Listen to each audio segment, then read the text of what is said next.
মদিনার ভিতরে যখন এই সংবাদ পৌঁছে গেল, মদিনার লোকেরাও কিন্তু অসন্তুষ্ট হয়ে গেল, আর ইয়াজিদের শাসন মেনে নিতে চায় না।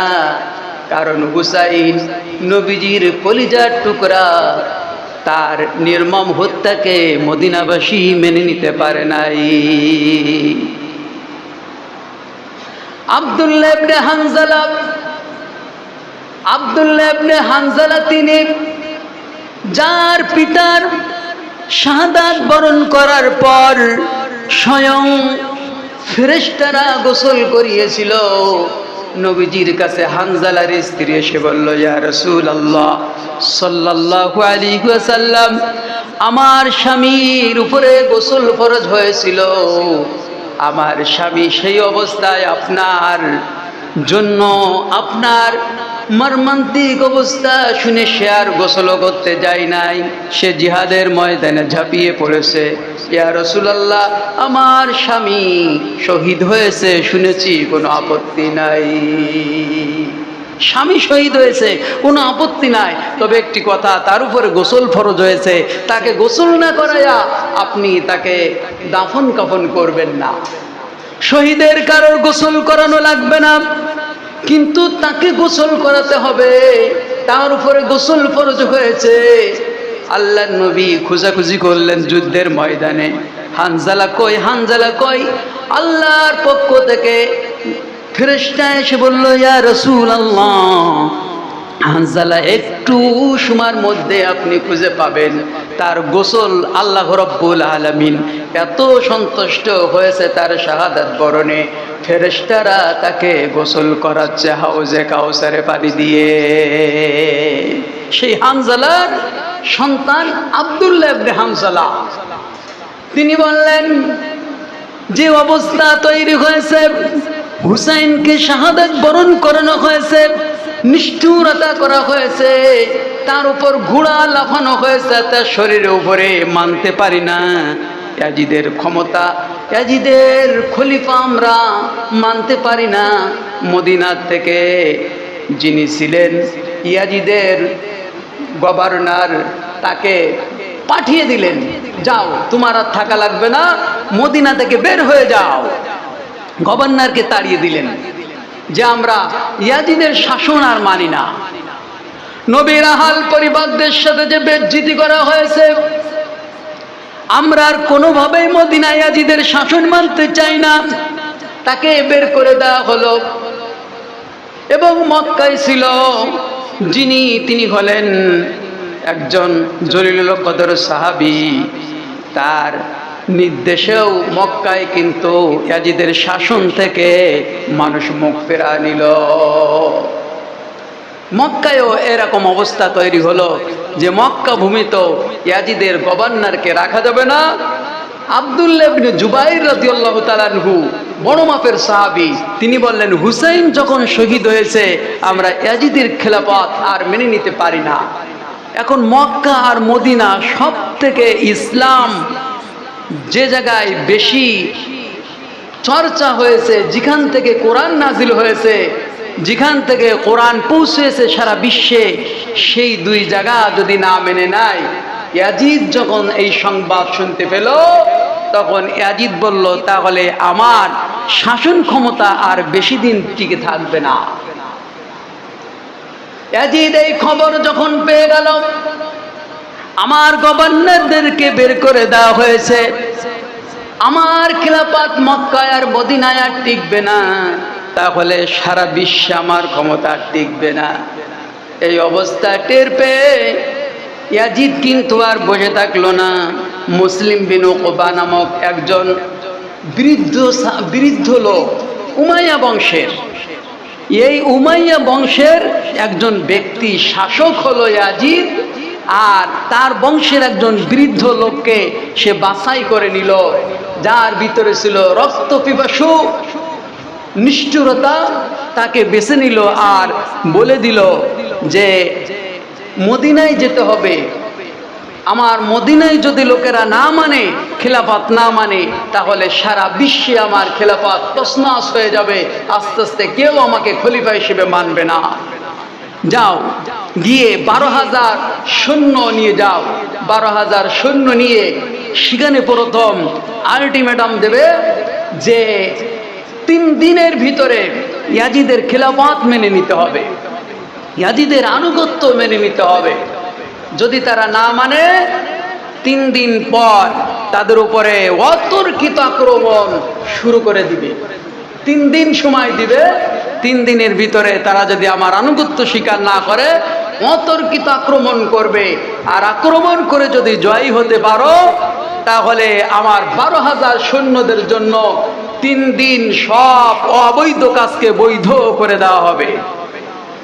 খলিফা ঘোষণা দিচ্ছেন যে 3 দিন যে যা করবে, জিনা বেবিচারি জেনে যা লুণ্ঠন গুণ্ঠন যা তার ইচ্ছা, 12,000 সৈন্য তাই করতে পারবে যদি জয় হতে পারে।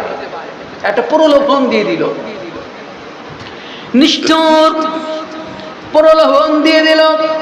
মদিনায় তখন অনেক সাহাবী বেঁচে আছে, রাসূলুল্লাহর হাতে গড়া সাহাবী বা বিরুদ্ধ জ্ঞান বিরুদ্ধ সাহাবী অনেকজন এখন আছে, আর মহিলা সাহাবীরও আছে। এই মদিনায় বিশ্বনবী শুয়ে আছে, কিন্তু ইয়াজিদ কোনো পরোয়া করে নাই, কোনো পরোয়া করে নাই। ক্ষমতার মোহে এই ঘোষণা যখন দিয়ে দিল তখন মুসলিম ইবনে উকবা তিনি চলে গেলেন। এই সংবাদ পেয়ে সঙ্গে সঙ্গে আব্দুল্লাহ ইবনে হানজালা, যিনি হানজালা শহীদ হানজালা রাদিয়াল্লাহু তাআলা আনহুর ছেলে, তিনি প্রস্তুতি গ্রহণ করলেন। তার আগ দিয়ে ইয়াজিদ আরেকটা প্রলোভন ধরিয়েছিল। মদিনার যারা মাথা ধরা সাহাবী এবং যাদের কথা মদিনা শোনে তাদেরকে এর আগ দিয়ে একটা দাওয়াত দিয়েছিল যে আমার রাজপ্রাসাদে এনে তাদেরকে যদি উপঢৌকন দিতে পারি, তাদেরকে যদি আমি সুন্দরভাবে আহ্বান করতে পারি, তারা আমার খিলাফত মেনে নেবে, আর মেনে নিলে কোনো যুদ্ধ বিগ্রহ করা লাগবে না। ঠিক এইভাবে এই আব্দুল্লাহ ইবনে হানজালা সহ মদিনার ভালো ভালো সাহাবী যারা এবং যাদের কথা সকলে শোনে তাদেরকে নিয়ে গেল কোথায়? তাদেরকে সিরিয়ায় ডেকে নিয়ে গেল, দামেস্কে নিয়ে গেল, নিয়ে তাদের ভালো মন্দ খেতে দিল, রেশমি পোশাকের কাপড় দিল, স্বর্ণ রৌপ্য দিল, যাতে করে আর তারা বিদ্রোহ না করে।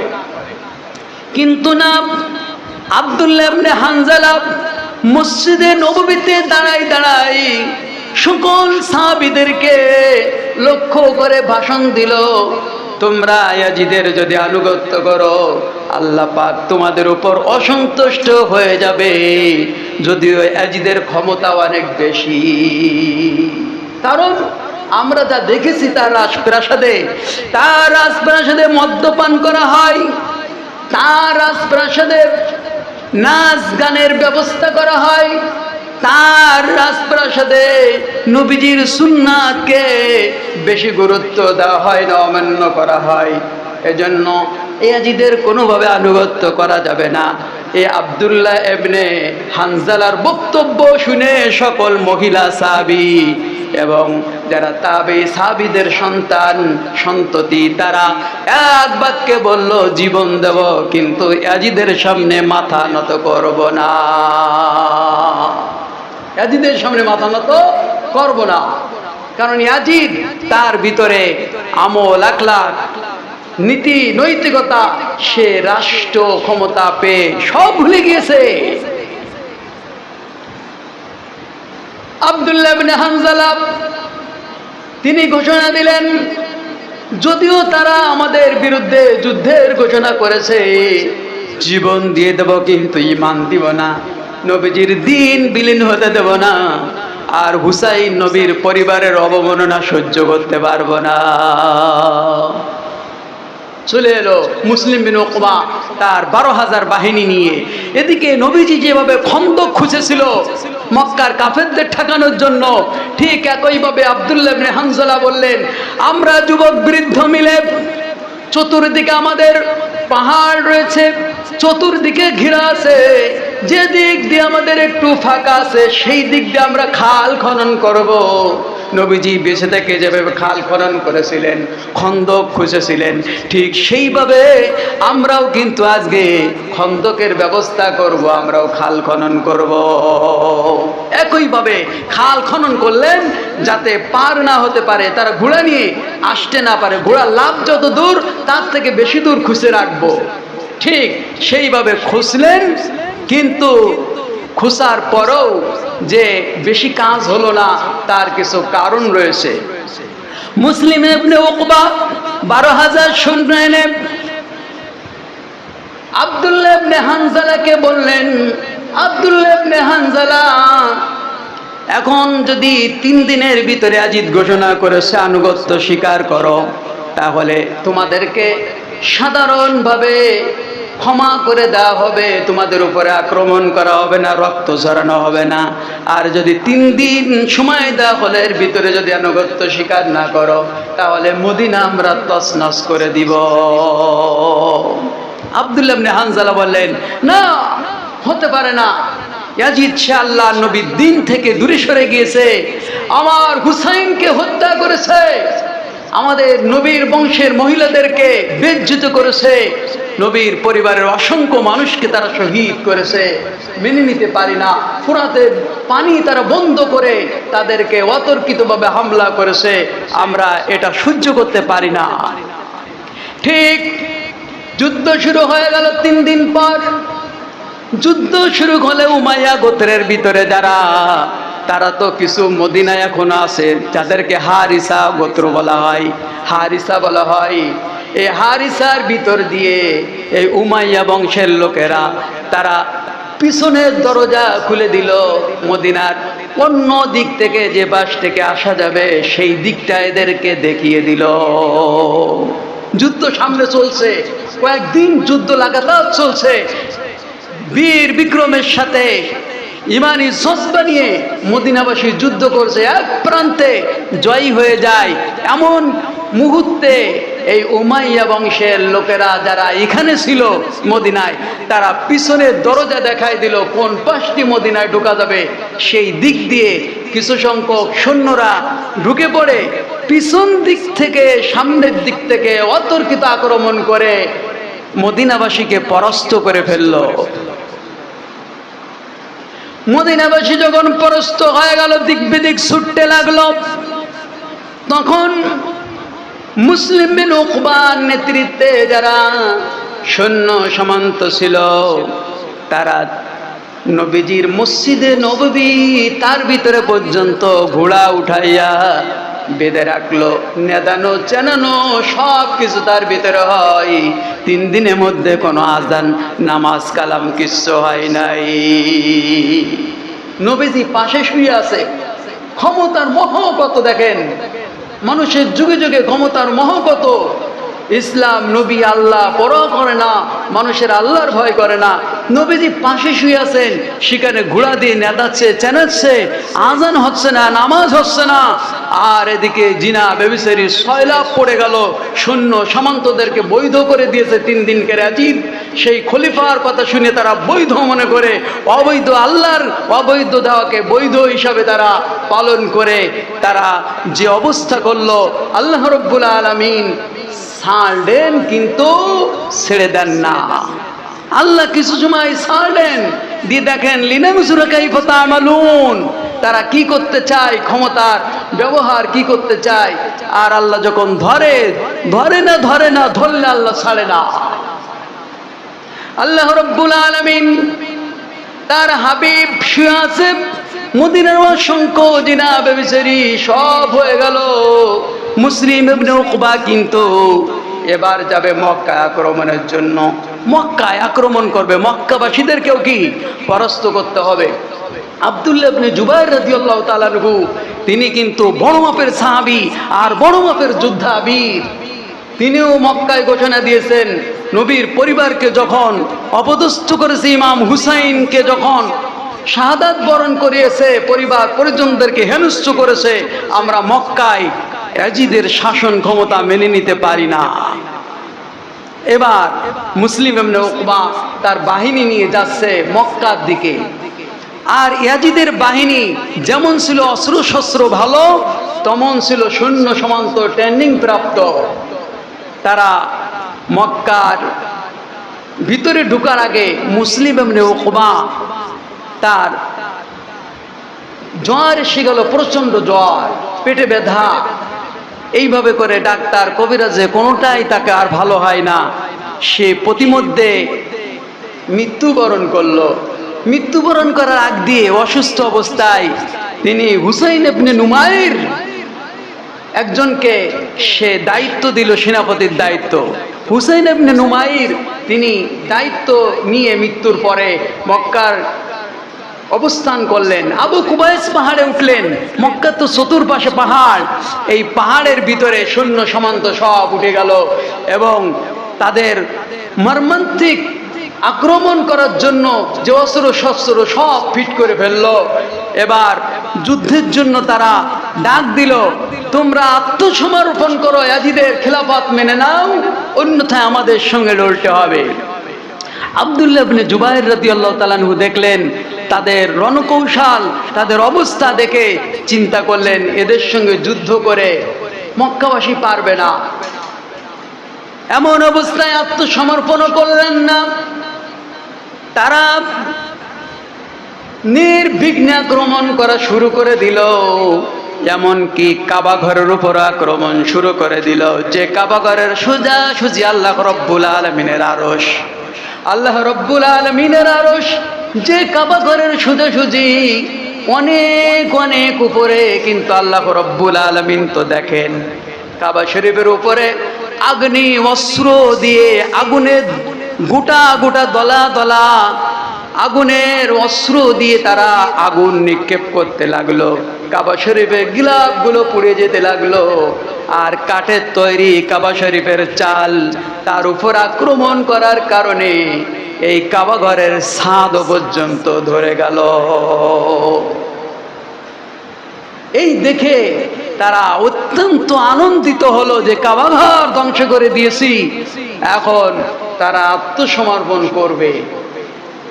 এদিকে কাবা ঘর ধ্বংস করছে, ওদিকে ইয়াজিদের, এদিকে কাবা ঘরের গিলাফে আগুন লাগিয়ে দিয়েছে, ওদিকে ইয়াজিদের পেটের ভিতরে আগুন ধরে গিয়েছে। আল্লাহ রাব্বুল আলামিনের লীলা খেলা কে বোঝে? যুদ্ধ চালিয়ে যাচ্ছে, হঠাৎ একজন দূত সে এইভাবে হুসাইন ইবনে নুমাইরের সামনে কানে কানে বলে দিচ্ছে, আর যুদ্ধ করা হয়তো লাগবে না। ইয়াজিদ আমাদের গভর্নর, আমাদের রাষ্ট্রপ্রধান, আমাদের খলিফা, তিনি ইন্তেকাল করেছে। এই কথা শোনার পর হুসাইন ইবনে নুমাইরের হাত থেকে আস্তে আস্তে করে অস্ত্র পড়ে গেল, হাত কাঁপতে কাঁপতে। যার জন্য যুদ্ধ করছি সে দুনিয়ায় নাই। আমরা অনেক দিন হয়েছে যুদ্ধের ময়দানে এসেছি, যার জন্য যুদ্ধ করছি সে পৃথিবী থেকে বিদায় নিয়ে চলে গেছে। সে কাঁপতে কাঁপতে মাটিতে পড়ে গেল। সৈন্য বাহিনী আস্তে আস্তে করে সংবাদ পেয়ে গেল। তারা আব্দুল্লাহ ইবনে জুবাইরের সঙ্গে সন্ধি করা শুরু করে দিল। কিন্তু আব্দুল্লাহ ইবনে জুবাইর বললেন, ইয়াজিদ বাহিনীর সঙ্গে কোনো সন্ধি হবে না, কোনো সন্ধি হবে না। যখন সন্ধি করলেন না, তারা লেজ গুটায়ে তারা মক্কা ছেড়ে চলে গেল। এইভাবে মক্কা মদিনা আক্রমণ করতেও ইয়াজিদ পিছপা হয়নি।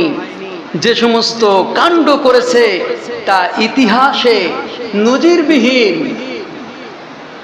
অসংখ্য সাহাবীদের উপরে যে আক্রমণ করেছে, যে অত্যাচার করেছে, বিশেষ করে নবীর বংশের উপরে সব থেকে বেশি তারা অস্ত্র চালিয়েছে। ইয়াজিদ স্বাভাবিকভাবে দুনিয়া থেকে যেতে পারে নাই। ইয়াজিদ যখন আক্রমণ করেছে, এদিকে আল্লাহ রাব্বুল আলামিন মাত্র 4 বছর ক্ষমতার মধ্যে তার দুনিয়া থেকে বিদায় দিয়ে দিয়েছেন। মাত্র বছর সারি ক্ষমতা চালিয়েছে। 1 বছর পর হুসাইনকে হত্যা করেছে। 3 বছরের মাথায় আর সে বেঁচে থাকতে পারল না। তার আগ দিয়ে তার এমন পীড়া শুরু হয়ে গেল যে পীড়া আল্লাহ রাব্বুল আলামিন দিল। ফোরাত নদীর পানি তুমি আমার নবীর বংশধরকে পান করতে দাওনি। পানির পিপাসায় এমন তৈরি করে দিল যে পানির পিপাসায় সে কাতর। পানির পিপাসার জন্য সবসময় অস্থির হয়ে যেত, পানি পানি করে চিৎকার করত। আর পানি পানি করে যখন চিৎকার করত তখন ঠিক পানি পান করত। পানি পান করার সাথে সাথে পেটের ভিতরে ঢুকতো আর কাটার মতো ফুটতো। পেটের ভিতরে আগুন যেমন কাবা ঘরের গিলাপের উপরে জ্বালিয়ে দিয়েছে, ঠিক সেইভাবে পেটের ভিতরে সবসময় আগুন ধাউ ধাউ করে জ্বলতো। যত বেশি পানি পান করত তত বেশি ধাউ ধাউ করে জ্বলতো। রাজপ্রাসাদের একজন ব্যক্তি সুস্থ থাকতে পারত না। ইয়াজিদের চিৎকার কাসুমসুর কারণে শুধু চিৎকার করত, শুধু অস্থিরতা, কোনো সময় ঘুম নাই, খাওয়া গোসল ঠিক মতো নাই, কারণ ভিতরে শুধু পানির জন্য ছটফট হতো। আর এদিকে পানি খাওয়ার সঙ্গে সঙ্গে আগুনের মতো ধাউ ধাউ করে পেটের ভিতরে জ্বলে উঠত। না খেলেও যন্ত্রণা, খেলেও যন্ত্রণা। পেশাব করলে একটু শান্তি পেত, আবার পানি পান করতে হতো, না পান করলে তার হবে না। এইভাবে করে রাজপ্রাসাদে সব অস্থির হয়ে গেল।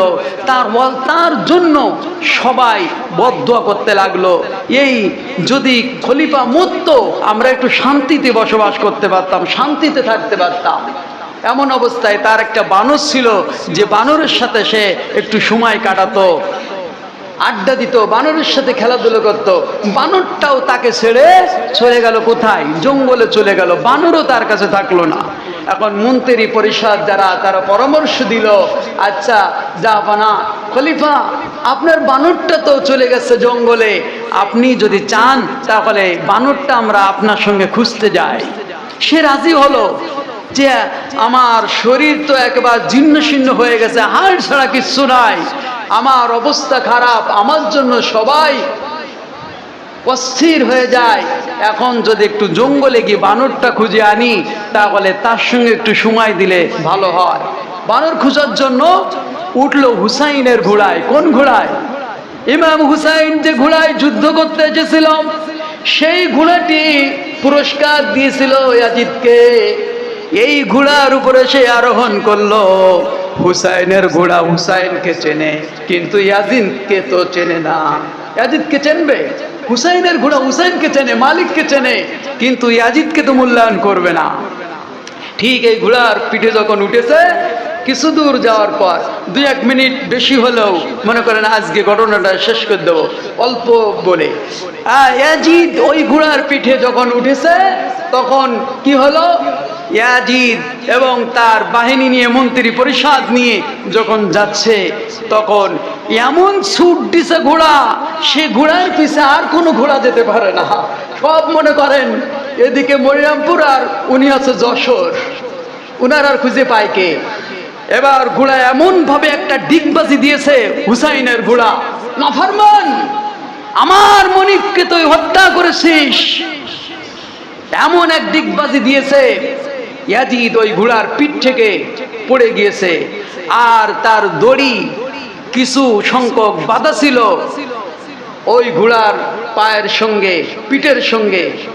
হাসড়াইতে হাসড়াইতে ইয়াজিদ এমন ভাবে নিষ্ঠুরতার সাথে মৃত্যুবরণ করলো। চিৎকার করছে, শুধু চিৎকার করছে, আর পাথরে, ইট পাথর, ধুলা বালিতে সে এরকম ভাবে, গাছ গাছালিতে বাড়ি খেতে খেতে, চিৎকার করতে করতে তার হাড্ডি গুড্ডি কোন জায়গায় কোনটা যে পড়েছে তার কোনো নজির নাই। এইভাবে করে অসংখ্য শাস্তি খেয়ে ইয়াজিদ দুনিয়া ছেড়ে চলে গেল। ইয়াজিদ দুনিয়া ছেড়ে যাওয়ার আগে তার ছেলেকে বলল, এই অসুস্থর ভিতরে আমি তো আর বেশি দিন চালাতে পারবো না বাবা, এই রাজ সিংহাসন তোমার উপরে বরাদ্দ করেছি। ইয়াজিদের সন্তান ছিল ভালো, নেককার সন্তান। বলল, আপনার এই সিংহাসন হুসাইনের নবীর পরিবারের রক্তে রঞ্জিত এই সিংহাসনে আমার মতো সন্তান বসতে পারে না। আপনাকে পিতা হিসাবে কাফের হলেও আমার সম্মান করা আমার প্রতি দায়িত্ব ছিল, তাই করেছি, কিন্তু আপনাকে আমি মন থেকে ভালোবাসি না। আর এই সিংহাসন আমি রক্তমাখা সিংহাসনে আরোহণ করতে চাই না, আপনার সিংহাসনে আমি বসবো না। ইয়াজিদের মন আরো বেশি খারাপ হয়ে গেছে, অসুস্থতার দ্বিগুণ বৃদ্ধি পেয়ে গেছে। যে সিংহাসনের জন্য এত জুলুম নির্যাতন করেছি, সেই সিংহাসন সন্তান ধরবে না, তাহলে পরে খাবে। মাল কামাই করলাম, কিন্তু খাবে কে? সন্তানেরা পরে খাবে। এইভাবে তিনি দুনিয়ার থেকে নিষ্ঠুরতার সাথে চলে গেলেন। তার কবরে কোনো হদিস নাই, কিন্তু ইমাম হুসাইন রাদিয়াল্লাহু তাআলা আনহুর কবরের চিহ্ন রয়েছে। ইরাকের বুকে এখনো ইমাম হুসাইনের কবর রয়েছে, তার কবরের পাশে গিয়ে মানুষেরা দোয়া করে। আর ইয়াজিদের জন্য কেউ দোয়া করে না, বরং ইয়াজিদ নামও কেউ রাখতে চায় না। এজন্য যারা জুলুম করবে, যে স্থানে যে পরিমাণ যে জুলুম করবে, আল্লাহ রাব্বুল আলামিন তার সেই পরিমাণ শাস্তি দুনিয়া আখিরাতে দিবেন।